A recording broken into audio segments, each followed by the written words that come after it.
చాలా రోజుల తర్వాత మేము ముందుకు వచ్చాను. వీడియో చూసే వాళ్ళందరూ చిన్న లైక్ చేసి, కొత్తగా చూస్తున్న వాళ్ళైతే సబ్స్క్రైబ్ చేసుకోండి. ఇంకా నేను మా నానమ్మ స్టైల్లో అయితే ఈరోజు నిమ్మకాయ పచ్చడి పెడుతున్నా. ఇవైతే ఊరేసిన నిమ్మ ముక్కలు. ఈ నిమ్మ ముక్కల్లోకి కొంచెం కారం, మనం నిమ్మ ముక్కల్ని బట్టి కారం అనేది తగినంత తీసుకోవాలి. 1 కప్పు కారం, అలాగే 1/2 కప్పు జీలకర్ర మెంతుల పిండి, అలాగే ఒక 2-3 గడ్డల ఎల్లిపాయలు కచ్చాపచ్చగా దంచుకొని మీకు చూపిస్తున్న విధంగా పక్కన పెట్టుకోవాలి.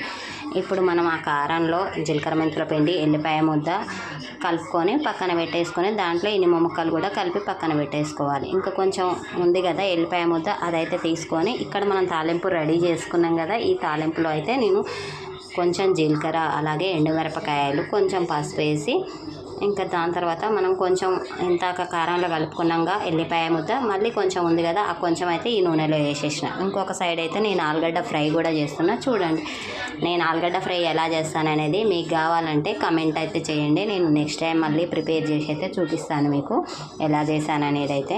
ఓకేనా. ఇంక ఈ ఆయిల్ అనేది మనకి కొంచెం చల్లారాలి. చల్లారిన తర్వాత నిమ్మ ముక్కలకి కారం పడుతుంది. ఈలోపు ఇక్కడ చూస్తారు కదా, ఈ నిమ్మ ముక్కలకి కొంచెం కారం అనేది పీల్చుకుంటుంది. ఈలోపు నూనె చల్లారిన తర్వాత మనం ఇంకా ఈ కారం నిమ్మ ముక్కల్లోకి అయితే ఈ ఆయిల్ అనేది కలుపుకోవాలి. చూడండి ఎల్లిపాయ కనిపిస్తుంది, మంచిగా ఫ్రై అయింది. ఇప్పుడు చూసుకుంటూ మనకు ఎంత ఆయిల్ పడుతుందో చూసుకుంటూ మిక్స్ చేసుకోవాలన్నమాట. ఫైనల్గా మన నిమ్మకాయ పచ్చడి అయితే ఇంత ఈజీ అన్నమాట. ఊరేసిన నిమ్మ ముక్కలు ఇంట్లో ఉంటే ఎప్పుడంటే అప్పుడు నిమ్మకాయ పచ్చడి అయితే ఈజీగా పెట్టుకోవచ్చు.